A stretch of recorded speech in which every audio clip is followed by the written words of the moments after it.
Seja bem-vindo a esta segunda aula, essa aula que vamos percorrer o capítulo 1 do texto base, é o capítulo V, é o momento da gente olhar para essa realidade da moradia no Brasil, perceber os números, perceber aí o déficit de moradias, olhar para essa realidade a partir das estatísticas, conhecer de fato o tamanho do problema, para depois olharmos tudo isso aos olhos da palavra de Deus, aos olhos do magistério da igreja, para que a gente possa construir uma proposta de intervenção de acordo com a nossa fé. Então vamos iniciar esta segunda aula em nome do Pai, do Filho e do Espírito Santo. Amém. Vamos dar seguimento aqui. Tem esse trechinho aí de uma música bastante famosa no Brasil, que é do Adoniran Barbosa, Saudosa Maloca, que traz já aqui na poesia o drama dessa questão que nós estamos trabalhando na campanha da Fraternidade 2026. Se o Senhor não está lembrando, dá licença de contar que aqui onde agora está esse edifício alto era uma casa velha, um palacete abandonado. Foi aqui, seu moço, que eu, Mato Grosso e o Joca construímos nossa maloca. Mas um dia, nem quero me lembrar, veio os homens com as ferramentas. O dono mandou derrubar. Peguemos todas as nossas coisas e fomos pro meio da rua apreciar a demolição. Que tristeza que eu sentia. Cada tauba que caía doía no coração. É a realidade do despejo, é a realidade da especulação, a especulação imobiliária que desabriga tanta gente e que afasta as pessoas com menos poder aquisitivo para as periferias da cidade, para as favelas, para os lugares onde não encontramos aí essa infraestrutura urbana que todos nós precisamos e que é direito de todos. Então, o que é moradia? Uma mercadoria ou um direito? Então, a gente vai olhar para a realidade do mercado. Para o mercado, a moradia é uma mercadoria e a mais cara. É a mais cara para o consumo familiar, individual, que nós podemos ter durante a vida. Então, se a gente pensar o gasto que nós temos com roupas, com alimentação, que a gente consegue comprar, que não nos afeta, mas quando a gente pensa de comprar uma casa, os preços estão numa dimensão estratosférica. Exige financiamento de longo prazo, inacessível para a maior parte da população. E está vinculada diretamente à questão da terra. O preço é definido pela localização urbana, criando e aprofundando a desigualdade e a exclusão socioterritorial. O preço da terra divide a cidade e o campo, mas também divide a cidade entre áreas que são consideradas áreas ricas, áreas de valor, e a área que não tem valor, para onde geralmente as pessoas mais pobres são empurradas para as periferias, para fora, para as encostas, para lugares onde não há, às vezes, nem condição daquela construção se manter de pé. A defesa de um direito. A moradia digna é um direito humano, previsto na Constituição Federal e nos acordos da ONU, e base para outros direitos. Garante segurança, acesso a serviços. Ter uma casa é sinônimo também de ter um espaço para você manter a sua saúde, a sua infraestrutura. A moradia é a porta de entrada para todos os outros direitos. E o direito à cidade. Efetivar a moradia digna é a base para a efetivação do direito à cidade e aos direitos humanos. Então, ter uma casa não é um bem somente, mas é um direito que todos nós temos que ter acesso, precisamos ter acesso. E esse é o motor da desigualdade. Vamos olhar agora para alguns números, a gente não vai ver ponto a ponto cada um deles, o que significa, mas para a gente ter uma noção de como que o orçamento no Brasil, para onde que vai o dinheiro público no Brasil. Então, a gente pensar, olhar para esse gráfico, a gente já chama a atenção essa parte laranja. Mas essa parte laranja, quase 43% do orçamento brasileiro, do Brasil como Estado, vai para juros e amortização de dívidas, ou seja, é um dinheiro que ele só vai beneficiar aquelas pessoas que têm esses títulos da dívida do Brasil, É para onde o Brasil fica refinanciando essa conta, não paga, não acaba, mas também compromete quase a metade do orçamento do país. E aí, questões como trabalho, educação, estão ali em torno de menos de 3% do orçamento no Brasil. O sistema da dívida pública e o sistema tributário é injusto. São os dois principais fatores que produzem a desigualdade no país. A dívida, a gente pensar assim, o sistema tributário, a gente pensar, se a gente paga o imposto no consumo, a pessoa que tem menos, ela precisa consumir, ela precisa comprar o arroz, o feijão, a carne, precisa pagar a energia, o mínimo de internet, precisa ter essas coisas que são básicas. Se o rico e o pobre compram as mesmas coisas de consumo, mas o rico vai gastar uma taxa muito menor, um percentual muito menor daquilo que ele tem como para se manter do que o pobre. Então o pobre paga muito mais de imposto a partir da relação do seu salário do que uma pessoa rica. Então isso aqui já compromete o bem-estar da pessoa. E a transferência de renda, a confluência desses dois sistemas, gera uma massiva transferência de renda da maioria mais pobre para a pequena camada mais rica da sociedade, limitando os recursos para políticas sociais. E aí a gente vê a necessidade que temos de sistemas mais justos. Um projeto de desigualdade, o neoliberalismo e o Estado mínimo para o social.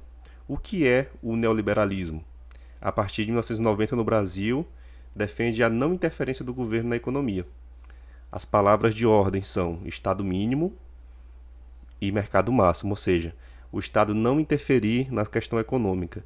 É o Estado não interferir na questão econômica, significa não interferir também na questão social, porque se você não controla os gastos, se você não controla os preços, e às vezes quando se fala em controlar preços, o mercado já balança, já vira uma confusão, já entra toda uma questão ideológica, que a gente não está aqui para falar disso. Mas quando a gente fala que quando o Estado não se responsabiliza, quem sofre são os mais vulneráveis. A gente pensar que ajustes fiscais, como o teto de gastos, o arcabouço fiscal, são mecanismos que limitam os gastos sociais para garantir recursos exatamente para o pagamento daquela dívida, perpetuando um ciclo de desinvestimento. Um sistema no Brasil que é feito para não investir em bens públicos, em um bem-estar público, em direitos cidadãos. O grande beneficiário é o setor privado, especialmente o capital financeiro, banqueiros e investidores que lucram com a dívida pública e com a especulação. As consequências disso: a redução drástica de recursos para políticas sociais, saúde, educação, habitação, a privatização de empresas e serviços públicos, a perda de direitos trabalhistas, as reformas que tivemos, tanto a reforma trabalhista como a reforma da Previdência, nós lemos hoje como perda de direitos, limitações naquilo que já se tinha no Brasil. E a gente olhar para as raízes históricas dessa exclusão urbana. O sistema colonial escravagista já tinha toda essa questão ligada à terra. O Brasil nasce para explorar o território, e o território é dividido entre aquelas pessoas que já tinham dinheiro. Então são trazidas para trabalhar nesse território pessoas escravizadas, que depois da Lei Áurea, da libertação, não tem direito à terra. Por quê? Porque a terra não pode ser dada a quem a ocupa. A terra, ela só poderia ser vendida. E essas pessoas, a Lei Áurea, ela liberta as pessoas escravizadas do trabalho sem remuneração, mas não indeniza essas pessoas. Como a gente diz popularmente, saíram com as mãos abanando.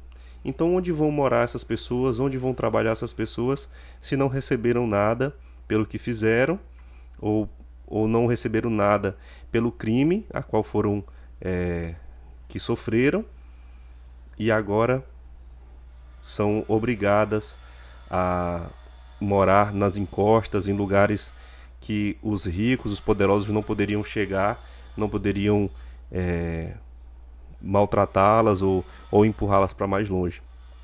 No século XX, a urbanização excludente, o êxodo rural massivo, 125 milhões de pessoas migraram ou nasceram nas cidades. O modelo de urbanização não ofereceu terra, nem moradia, nem infraestrutura para quem chegava. O resultado: hoje, mais de 85% da população brasileira vive em centros urbanos, muitos em condições de precariedade.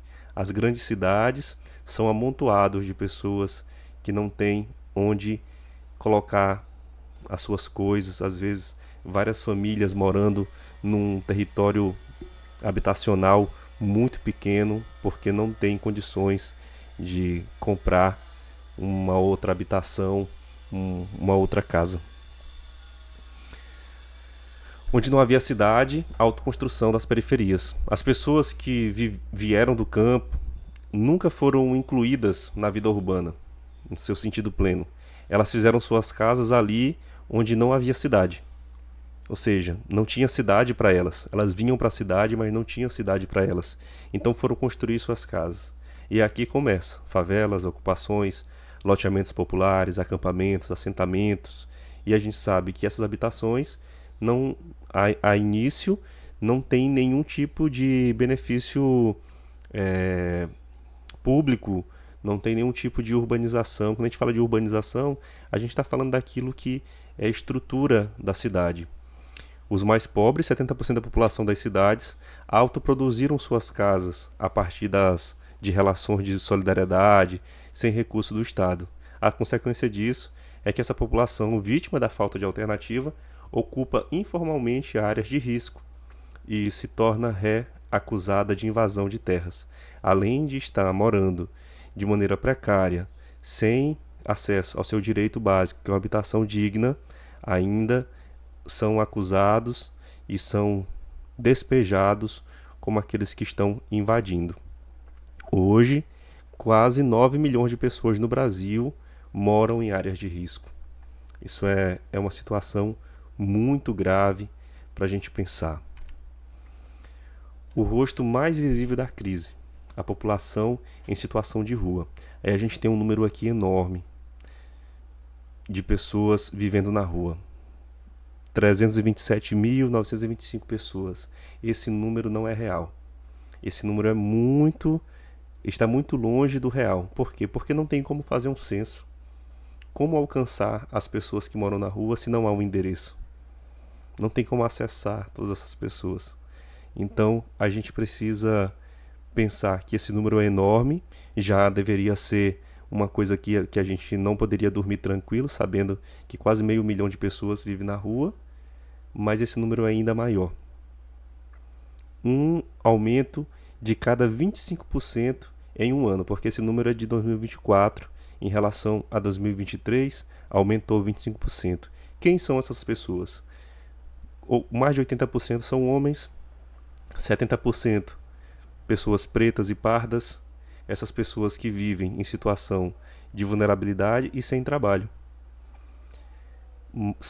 Quase 70% realiza algum bico, alguma atividade remunerada, mas somente 1% tem carteira assinada.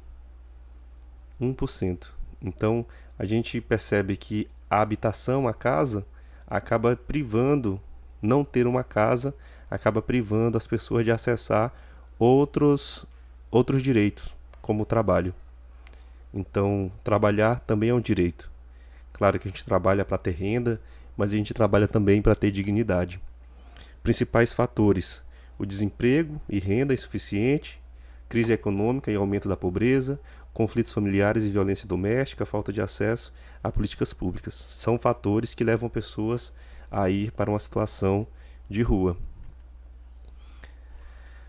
Favelas e comunidades urbanas. A seletividade da periferia. Quase 17 milhões de pessoas vivem em 12.348 favelas e comunidades urbanas no Brasil. 8,1% da população do Brasil vive em favelas e comunidades urbanas, ou seja, locais em que a urbanidade não chegou de maneira efetiva, plena, lugares que muitas vezes as pessoas não têm os direitos básicos, os serviços básicos, o saneamento. e a gente olhar aqui, entre 2010 e 2022, o número de favelas dobrou e o de habitantes cresceu 40%. Então, a gente olhar para os números. Nas favelas, a maioria são pessoas pretas. Então, há um rosto, há um gênero, há uma classe. Então, esses números são para que a gente pense que não são somente. Não é aleatório a desigualdade. A desigualdade não é aleatória. Ela vem de um projeto. Aqui a gente olhar 73% das favelas, das pessoas que moram em favelas, são pessoas negras. A gente olhar aqui que há uma seletividade, uma relação direta. As causas da precarização da moradia encontram-se no sistema socioeconômico excludente. Outro engano que a gente pode ter é acreditar que as pessoas conquistam sua moradia e qualidade de vida apenas por mérito pessoal. Não é somente por mérito pessoal. O poder público tem um papel importantíssimo, primordial, de garantir esses direitos, de garantir o acesso aos serviços básicos. Vamos dimensionar essa crise, o déficit habitacional no Brasil. 6,2 milhões de moradias é o déficit no Brasil habitacional. Esse número de 2022, representando quase um pouco mais de 8% dos domicílios do país. Como que a gente chega? Qual que são os critérios? O que é que compõe esse déficit? São habitações precárias, domicílios improvisados, inadequados, ônus excessivo com aluguel, um gasto muito grande com aluguel, famílias de baixa renda que gastam mais de 30% da sua renda com aluguel, coabitação, famílias que dividem a mesma casa, várias famílias morando ali, às vezes 3, 4 gerações da mesma família morando na mesma casa, porque os filhos vão casando, os netos vão casando e não têm condições de comprar uma outra habitação. Quem é mais afetado? 74,5% são famílias com renda de até 2 salários mínimos. 86,6% estão em ambiente urbano e a maioria é composta por pessoas pardas e pretas. Então, a gente volta a dizer, há um rosto, há um projeto. 26 milhões de domicílios são considerados inadequados no Brasil, afetando cerca de metade da população do país. A gente pensar, o que é uma moradia inadequada? É uma moradia que tem falta de energia elétrica, abastecimento de água, que não tem esgoto sanitário, que não tem coleta de lixo, ausência de banheiro, piso, cobertura inadequada, risco de despejo. Tudo isso compõe, casas desse tipo, compõe esse número de 26 milhões de domicílios inadequados. Então, além do déficit lá atrás, de 6,2 milhões de moradia, nós temos 26 milhões de domicílios considerados inadequados. 55 milhões de pessoas não dispõem de saneamento básico e mais quase 400 milhões de domicílios no Brasil não têm banheiro. A gente pensar, 10% das casas no Acre estão nessa condição de não ter banheiro, de não ter esse marco civilizatório básico. Alternativas à luta. Então, a organização popular, a influência popular, essas experiências influenciaram a adoção de políticas públicas em todos os níveis do governo. No Brasil, desde a redemocratização, nos anos 80, experiências no campo da conquista do direito da moradia vêm sendo desenvolvidas por grupos e organizações sociais e movimentos populares. Mas muitas dessas políticas públicas que são voltadas para a habitação, elas são lidas pelos governantes como políticas de governo, não como políticas de Estado. Então, acaba que muitas dessas ações são ações populares, ações comunitárias, ações de solidariedade. As ações individuais, comunitárias, sociedade civil e as políticas públicas são imprescindíveis e complementares. Sem experiência de base, a política pública é elitista e não tem aderência à realidade popular. Construindo moradias. O que é a moradia por autogestão? Grupos de famílias sem casa, sem teto, se organizam coletivamente, buscam assessoria técnica, terreno e financiamento para erguer suas casas, utilizam ajuda mútua, mutirão e contratam mão de obra especializadas.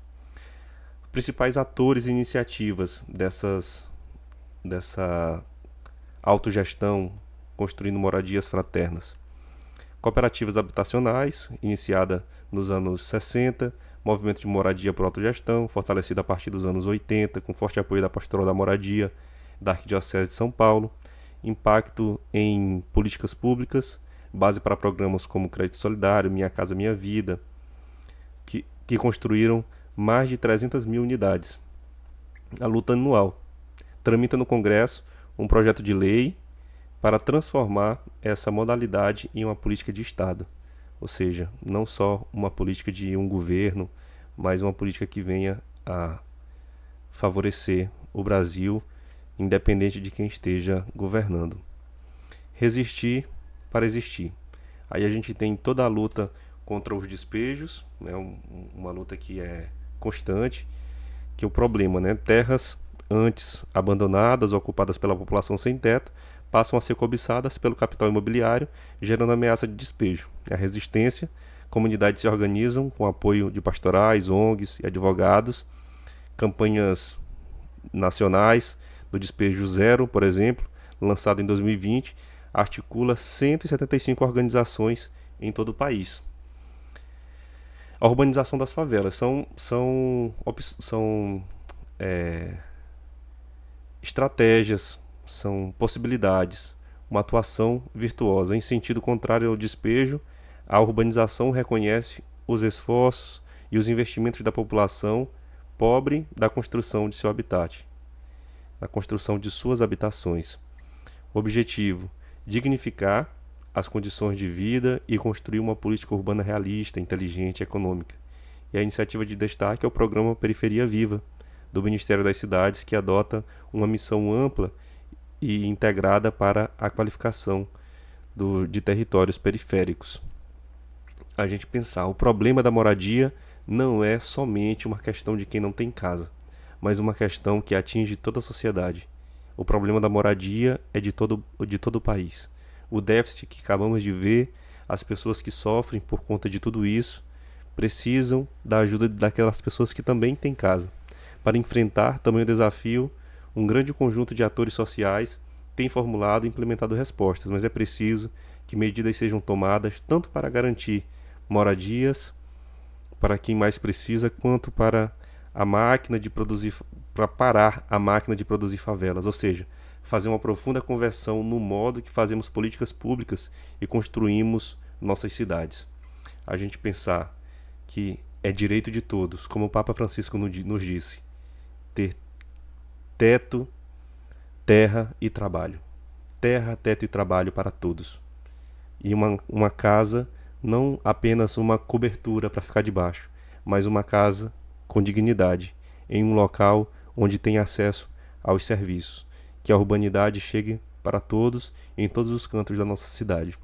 Esse é um pouco do retrato, é um pouco rápido, um pouco agoniado, para a gente não se cansar muito, mas para que vocês possam ter noção do estrago, do tamanho do problema. Claro que tem muito mais coisas para a gente falar, o texto base traz muito mais coisas para que a gente poderia olhar, mas de maneira rápida, para a gente não passar muito aqui dos 20 minutos, um pouco do tamanho do problema. Então, na próxima aula, a gente passa para o capítulo do iluminar, do julgar, e aí a gente vai ver, a partir da palavra de Deus, do magistério, quais os caminhos que nós podemos tomar. Então, que Deus te abençoe e nos vemos na próxima aula. Em nome do Pai, do Filho e do Espírito Santo. Amém.